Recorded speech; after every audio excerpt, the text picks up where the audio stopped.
Assalamualaikum warahmatullahi wabarakatuh. Di sini saya Sania Rahmadwita Manopo bersama rekan saya Nuzulia Dwi Cahaya. Kali ini akan membahas sebuah pertanyaan mengenai apakah integral Riemann memiliki perbedaan signifikan dalam pengaplikasiannya dengan integral lain. Di sini akan kami lanjut saja ke pembahasannya. Boleh next slide, Nuzu. Oke. Untuk integral itu sendiri memiliki pengertian umum berupa suatu proses kebalikan dari turunan yang digunakan untuk menurunkan sebuah luas di bawah kurva. Nah, untuk perbedaan antara integral Riemann dan integral lainnya, di sini kami menggunakan integral lainnya itu adalah integral Lebesgue, di mana integral Riemann itu secara umum dia menghitung luas dengan cara membagi sumbu X menjadi bagian-bagian kecil, lalu menjumlahkan luas persegi panjang atau bagian-bagian kecil tersebut yang berada di bawah kurva. Sementara integral Lebesgue, dia itu membagi sumbu Y atau dalam fungsi menjadi bagian-bagian, lalu mengukur seberapa besar dari himpunan titik yang memiliki nilai fungsi tertentu tersebut. Nah, untuk lebih jelasnya lagi, untuk perbedaan integral Riemann dan integral Lebesgue itu secara visual bisa dilihat dalam kedua gambar berikut. Integral Riemann dia melihat fungsi secara vertikal dan seberapa tinggi fungsi tersebut di setiap strip-strip yang ada di lebar delta X.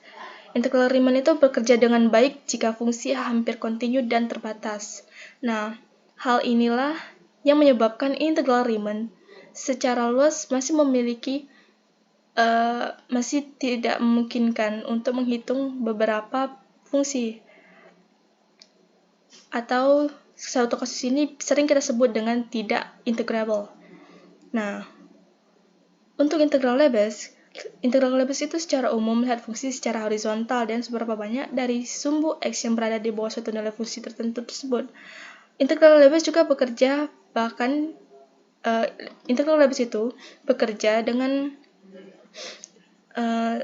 bahkan jika fungsi tersebut tidak kontinu dan berada dalam himpunan yang besar, tak terbatas pada himpunan bernilai 0 atau measure zero, atau yang sering didefinisikan secara aneh dengan catatan selama masih terukur. Nah, disinilah kelebihan dari integral Lebesgue daripada integral Riemann, di mana integral Lebesgue itu memiliki kemampuan untuk menghitung daerah-daerah integral lebih banyak daripada integral Riemann. Untuk contohnya, saya kembalikan kepada rekan saya, Nuzulia Dwi Cahaya. Baik, terima kasih sebelumnya kepada Sania. Nah, di mana tadi kan sudah dibahas pengertian dari integral Riemann dan Lebesgue. Nah, di sini akan kita bahas yaitu pembahasan tentang contoh fungsi kontinu dari integral oleh Riemann dan Lebesgue. Nah, di sini kita misalkan yaitu fungsi dari fx sama dengan x kuadrat dengan x-nya itu elemen dari integral min 2 dan 2. Nah, di sini kita penyelesaian itu dengan integral Riemann terlebih dahulu. Nah, di mana untuk integral Riemann ini akan membagi interval dari min 2 dan 2. Nah, ini akan menjadi banyak bagian kecil atau subinterval. Lalu kita akan misalkan 1000 bagian. Nah, kita akan menghitung jumlah dari luas persegi panjang di bagian kurva, di mana di sini terdapat integral dari min 2 sampai 2 dari x pangkat 2 dx. Nah, di sini kita integralkan itu menjadi 1/3 dari x pangkat 3, lalu kita dari 2 dan min 2 dan seterusnya itu kita masukkan terlebih dahulu dari x-nya itu dan mendapatkan nilai dari 8/3. Lalu dikurang juga dengan min 8/3 dan mendapatkan menghasilkan nilai dari 16/3. Lalu kita bagi, kita disimalkan menjadi 5,33. Nah, di sini ada penyelesaian juga dengan interval Lebesgue. Nah, di mana ini tidak membagi dari sumbu X, melainkan dari sumbu Y.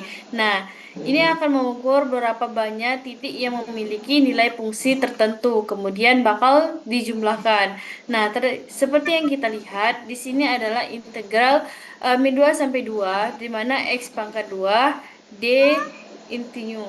Nah, di mana sama dengan itu langsung menghasilkan nilai 16/3.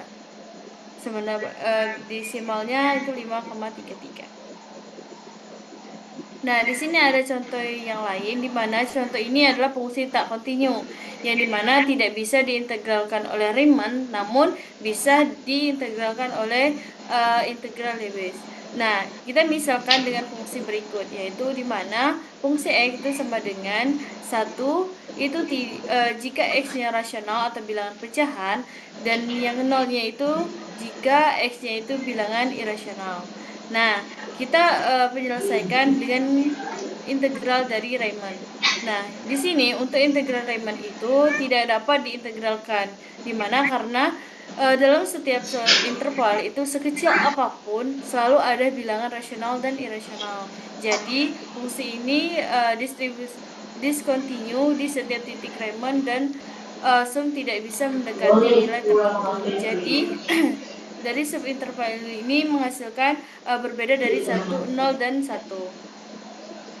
Nah, sedangkan untuk penyelesaian dengan integral Lebesgue ini dapat diintegralkan karena di mana himpunan bilangan rasional ini memiliki ukuran 0. Jadi, maka dari integral 0 itu akan menghasilkan dari fx atau dnu dan sama dengan 1 dikali 0 ditambah 0 dikali 1 itu akan menghasilkan 0. Jadi integral Lebesgue ini lebih umum karena dapat menangani fungsi yang tidak teratur atau discontinue, di mana itu di hampir semua titik, namun sementara untuk integral Riemann itu tidak bisa. Oke, itu tadi adalah pembahasan dari kami di mana mengenai pertanyaan antara perbedaan signifikan dari integral Riemann dan integral lainnya. Mungkin kembali ke Sania. Baiklah, sekian pembahasan kami mengenai pertanyaan tadi.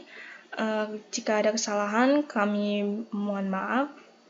Dan kami akhiri. Assalamualaikum warahmatullahi wabarakatuh. Terima kasih semuanya.